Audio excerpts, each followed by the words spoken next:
இது சாதாரண தேர்தல் கிடையாது என்றும் சிறப்பான எதிர்காலத்துடன் நம்மை இணைப்பதற்கான வாய்ப்பு என்றும் பிரதமர் நரேந்திர மோடி தெரிவித்துள்ளார். நாளை நடைபெறவுள்ள முதற்கட்ட தேர்தலில் தேசிய ஜனநாயக கூட்டணி சார்பில் போட்டியிடும் அனைத்து வேட்பாளர்களுக்கும் பிரதமர் நரேந்திர மோடி தனித்தனியாக நேற்று கடிதம் எழுதியுள்ளார். அதில் பாஜகவுக்கு கிடைக்கும் ஒவ்வொரு வாக்கும் நிலையான அரசை அளிக்கும் என்றும் 2047ஆம் ஆண்டில் வளர்ந்த இந்தியா என்ற இலக்கை அடைவதற்கான வாய்ப்பாக அமையும் என்றும் அவர் குறிப்பிட்டுள்ளார். இந்த தேர்தல் சிறப்பான எதிர்காலத்துடன் நம்மை இணைப்பதற்கான வாய்ப்பு என்றும் பிரதமர் தெரிவித்துள்ளார். தற்போது கோடைகாலமாக இருந்தாலும் நாட்டின் எதிர்காலத்திற்கு இந்த தேர்தல் முக்கியமாக இருப்பதால் ஒவ்வொரு வாக்காளரும் காலையிலேயே சென்று தங்களது வாக்குகளை பதிவு செய்ய வேண்டும் என்று நரேந்திர மோடி கேட்டுக் கொண்டுள்ளார். மேலும் தனது வாழ்க்கையின் ஒவ்வொரு தருணத்தையும் நாட்டு மக்களின் நலனுக்காகவே அர்ப்பணித்துள்ளதை ஒவ்வொரு வாக்காளரிடமும் எடுத்துரைக்குமாறு அவர் கேட்டுக் கொண்டுள்ளார். கோவை தொகுதியில் போட்டியிடும் அண்ணாமலைக்கு எழுதியுள்ள கடிதத்தில் பெருமை வாய்ந்த பணியை விட்டுவிட்டு நாட்டு மக்களுக்கு நேரடியாக சேவையாற்ற முடிவு செய்ததற்கு வாழ்த்துக்கள் என்று தெரிவித்துள்ளார்.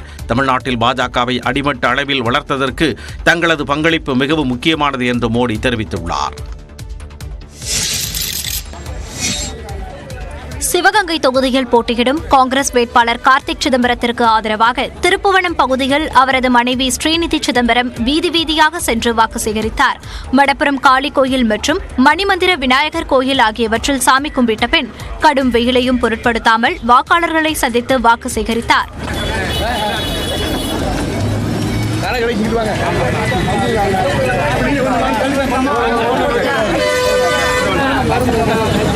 இதேபோல் தேனி மாவட்டம் பெரியகுளத்தில் கணவர் டிடிவி தினகரனுக்கு ஆதரவாக அவரது மனைவி அனுராதா வாக்கு சேகரித்தார். லட்சுமிபுரம் உள்ளிட்ட பகுதிகளில் அவர் வீதி வீதியாக சென்று ஓட்டு கேட்டார்.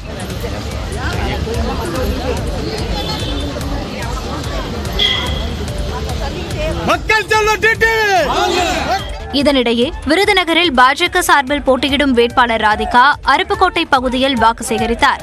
அப்போது திமுக வேட்பாளருக்கு ஆதரவாக அமைச்சர் KKSSR ராமச்சந்திரனும் அதே பகுதியில் பரப்புரையில் ஈடுபட்டிருந்தார்.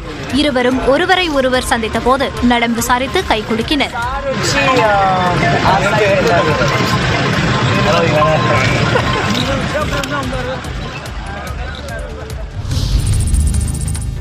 திருநெல்வேலி பாஜக வேட்பாளர் நைனா நாகேந்திரனை தகுதி நீக்கம் செய்ய தேர்தல் ஆணையத்துக்கு உத்தரவிடக் கோரிய வழக்கை சென்னை உயர்நீதிமன்றம் இன்று விசாரிக்கிறது.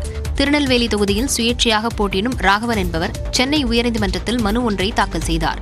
அதில் தாம்பரம் ரயில் நிலையத்தில் 4 கோடி ரூபாய் பிடிபட்டது தொடர்பாக பாஜக வேட்பாளர் நைனா நாகேந்திரன் மீது சட்டவிரோத பணப்பரிமாற்ற சட்டத்தின் கீழ் நடவடிக்கை எடுக்குமாறு அமலாக்கத்துறையிடம் மனு அளித்தும் நடவடிக்கை எடுக்கவில்லை என தெரிவித்துள்ளார். மேலும் வாக்காளர்களுக்கு அளிப்பதற்காக பணம் பதுக்கி வைத்திருந்ததால் நைனா நாகேந்திரனை தகுதி நீக்கம் செய்ய வேண்டுமென தலைமை தேர்தல் ஆணையர் மற்றும் தமிழக தலைமை தேர்தல் அதிகாரியிடம் மனு அளித்தும் நடவடிக்கை எடுக்கப்படவில்லை என குற்றம் சாட்டியுள்ளார். எனவே நயினார் நாகேந்திரன் மீது நடவடிக்கை எடுக்க அமலாக்கத்துறைக்கும் தகுதி நீக்கம் செய்ய தேர்தல் ஆணையத்துக்கும் உத்தரவிட வேண்டும் எனவும் ராகவன் கோரிக்கை விடுத்துள்ளார். இந்த மனுவை அவசர வழக்காக விசாரிக்க வேண்டும் என மனுதாரர் சார்பில் அவரது வழக்கறிஞர் இமானுவேல் முறையிட்டதால் தலைமை நீதிபதி அமர்வு இன்று விசாரணை நடத்த உள்ளது. விழுப்புரம் அதிமுக வேட்பாளருக்கு எதிராக முன்னாள் அமைச்சர் CV சண்முகம் எழுதியது போன்று போலி கடிதத்தை இணையத்தில் பரவவிட்ட நபர் மீது நடவடிக்கை எடுக்க கோரி மாவட்ட காவல் கண்காணிப்பாளர் அலுவலகத்தில் புகார் அளிக்கப்பட்டுள்ளது. விழுப்புரம் மக்களவைத் தொகுதியில் அதிமுக சார்பில் பாக்கியராஜ் களம் கண்டுள்ளார். இவரை வேட்பாளராக நியமித்ததற்கு அதிமுக முன்னாள் அமைச்சரும் தற்போதைய மாநிலங்களவை உறுப்பினருமான CV சண்முகம் எதிர்ப்பு தெரிவித்ததாக இணையத்தில் தகவல் பரவியது. அதிமுக பொதுச் செயலாளர் எடப்பாடி பழனிசாமிக்கு அவர் எழுதியது போன்ற அந்த கடிதத்தில் விழுப்புரம் மாவட்ட செயலாளர் என்ற அடிப்படையில் தன்னிடம் ஆலோசனை மேற்கொள்ளாமல் வேட்பாளர் அறிவிக்கப்பட்டதாக அதிருப்தி தெரிவித்ததாக குறிப்பிடப்பட்டுள்ளது. மேலும் விழுப்புரம் அதிமுக வேட்பாளரின் பெயருக்கு பின்னால் பொய்யான கல்வி தகுதியை குறிப்பிட்டு சுவரொட்டிகள் ஒட்டி கட்சிக்கு அவப்பெயர் ஏற்படுத்துவதாகவும் இதனால் வெற்றி வாய்ப்பை பறிப்பதாகவும் அந்த கடிதத்தில் கூறப்பட்டுள்ளது. ஆனால் எடப்பாடி பழனிசாமிக்கு CV சண்முகம் எழுதியது போன்று வெளியான கடிதம் போலி கடிதம் என்று கூறி அக்கட்சியின் வழக்கறிஞர்கள் தமிழரசன், ராதிகா செந்தில் ஆகியோர் விழுப்புரம் மாவட்ட காவல் கண்காணிப்பாளர் அலுவலகத்தில் புகார் அளித்துள்ளனர். அதில் CV சண்முகம் எழுதியதாக சமூக வலைதளங்களில் பரவி வரும் கடிதத்தில் உள்ளது பொய்யான தகவல் என்றும் அதை பரப்பியவர்கள் மீது உரிய நடவடிக்கை வேண்டும் என்றும் கோரிக்கை விடுக்கப்பட்டுள்ளது. அத்துடன் தேர்தல் நேரத்தில் திட்டமிட்டு வதந்தி பரப்புவதாகவும் அதிமுக சார்பில் குற்றம் சாட்டப்பட்டுள்ளது. சிவகங்கையில் தபால் வாக்கு அளித்ததை வீடியோவாக வெளியிட்ட சிஆர்பிஎஃப் வீரர் மீது வழக்கு பதிவு செய்யப்பட்டது. சிவகங்கை மாவட்டம் காளையார்கோவில் அருகே உள்ள வேம்படியைச் சேர்ந்த மத்திய ரிசர்வ் காவல்படை வீரர் சதீஷ்குமார் விடுமுறையை ஒட்டி சொந்த ஊருக்கு வந்துள்ளார். இங்கு சிவகங்கை தொகுதி தேர்தலுக்கான தபால் ஓட்டு போடும் பணி நடைபெற்றது. காளையார்கோவில் வட்டாட்சியர் அலுவலகத்தில் தபால் ஓட்டு போட்ட சதீஷ்குமார் தபால் ஓட்டுச் சீட்டினை வேட்பாளர் படங்களுடன் யாருக்கு ஓட்டளித்தேன் என்பதை வீடியோ எடுத்து சமூக வலைதளத்தில் வெளியிட்டார்.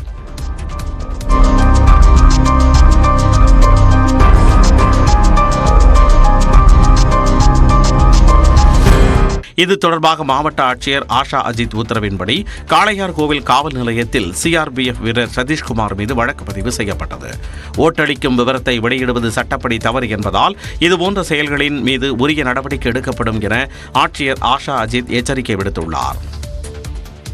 வேலூர் சுயேட்சை வேட்பாளர் மன்சூர் அலிகான் திடீர் உடல்நலக்குறைவால் சென்னையில் உள்ள மருத்துவமனையில் அனுமதிக்கப்பட்டுள்ளார்.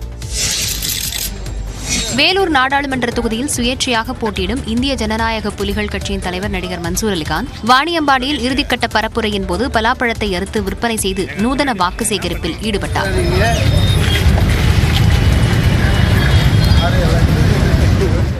அதேபோல் துணிக்கடையில் துணிகளை வாங்கியும் அவர் வித்தியாசமாக பரப்புரை மேற்கொண்டார்.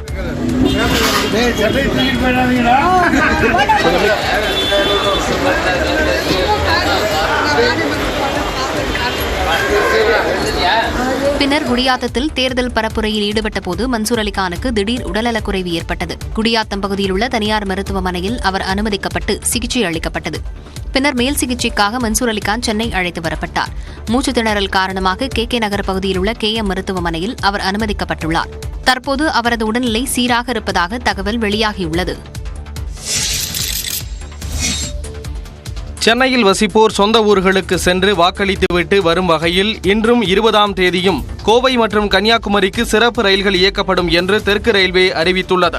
அதன்படி இன்று மற்றும் 20ஆம் தேதியில் மாலை 4:45 மணிக்கு சென்னை தாம்பரத்திலிருந்து புறப்படும் சிறப்பு ரயில் விழுப்புரம், விருத்தாச்சலம், திண்டுக்கல், மதுரை, விருதுநகர், தென்காசி, நாகர்கோவில் ரயில் நிலையங்கள் வழியாக 19ஆம் தேதி காலை 4:40 மணியளவில் கன்னியாகுமரிக்கு சென்றடையும். மறுமார்க்கத்தில் கன்னியாகுமரியிலிருந்து நாளை மற்றும் 21ஆம் தேதியில் இரவு 8:30 மணிக்கு புறப்பட்டு மறுநாள் காலையில் தாம்பரம் ரயில் நிலையம் வந்தடையும்.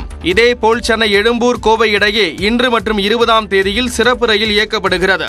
எழும்பூரில் மாலை 4:25 மணிக்கு புறப்படும் சிறப்பு ரயில் திண்டிவனம், சீர்காழி, பாபநாசம், தஞ்சாவூர், திண்டுக்கல், உடுமலைப்பேட்டை, பொள்ளாச்சி வழியே மறுநாள் காலையில் கோவையை சென்றடையும். மறுமார்க்கமாக கோவையிலிருந்து நாளை மற்றும் 21ஆம் தேதியில் இரவு 8:40 மணிக்கு புறப்பட்டு மறுநாட்களில் எழும்பூர் ரயில் நிலையத்தை காலை 10 மணிக்கு சிறப்பு ரயில் வந்தடையும். தேர்தல் விளம்பரங்கள் தொடர்பான உச்சநீதிமன்றத்தின் இறுதி தீர்ப்பின் நகலை உடனடியாக தாக்கல் செய்ய தேர்தல் ஆணையத்திற்கு சென்னை உயர்நீதிமன்றம் உத்தரவிட்டுள்ளது. தேர்தல் விளம்பரங்களுக்கு அனுமதி மறுத்த தலைமை தேர்தல் அதிகாரியின் உத்தரவை எதிர்த்தும் விளம்பரங்கள் தொடர்பான வழக்கை உச்சநீதிமன்றத்தில்தான் தொடர வேண்டும் என்ற விதிகளை எதிர்த்தும் திமுக அமைப்பு செயலாளர் RS பாரதி சென்னை உயர்நீதிமன்றத்தில் வழக்கு தொடர்ந்திருந்தார். வழக்கை விசாரித்த உயர்நீதிமன்றம் இந்த விதிகள் முந்தைய தேர்தல்களில் பின்பற்றப்பட்டதா என விளக்கம் அளிக்கும்படி தேர்தல் ஆணையத்திற்கு உத்தரவிட்டிருந்தது. இந்நிலையில் இந்த வழக்கு தலைமை நீதிபதி கங்கா பூர்வாலா அமர்வில் மீண்டும் விசாரணைக்கு வந்தது. அப்போது மனுதாரர் தரப்பில் ஆஜரான மூத்த வழக்கறிஞர் சண்முக சுந்தரம் தேர்தல் விளம்பரங்களுக்கு அனுமதி மறுத்த உத்தரவுகளை எதிர்த்து உச்சநீதிமன்றத்தை அணுகலாம் என 2004ஆம் ஆண்டு உச்சநீதிமன்றம் உத்தரவை பிறப்பித்ததாகவும் பின்னர் கடந்த ஆண்டு ஆகஸ்ட் மாதம் வகுக்கப்பட்ட விதிகளில் மேல்முறையீடு செய்ய வழிவகை செய்யவில்லை எனவும் வாதிட்டார். தேர்தல் ஆணையம் தரப்பில் ஆஜரான வழக்கறிஞர் நிரஞ்சன் ராஜகோபாலன் விளம்பரங்களுக்கு அனுமதி மறுப்பதை எதிர்த்து உச்சநீதிமன்றத்தில்தான் வழக்கு தொடர முடியும் என்ற உத்தரவு 2004ஆம் ஆண்டு முதல் அமலில் உள்ளதாக தெரிவித்தார். அப்போது குறுக்கிட்ட நீதிபதிகள் உச்சநீதிமன்றத்தின் இறுதி தீர்ப்பு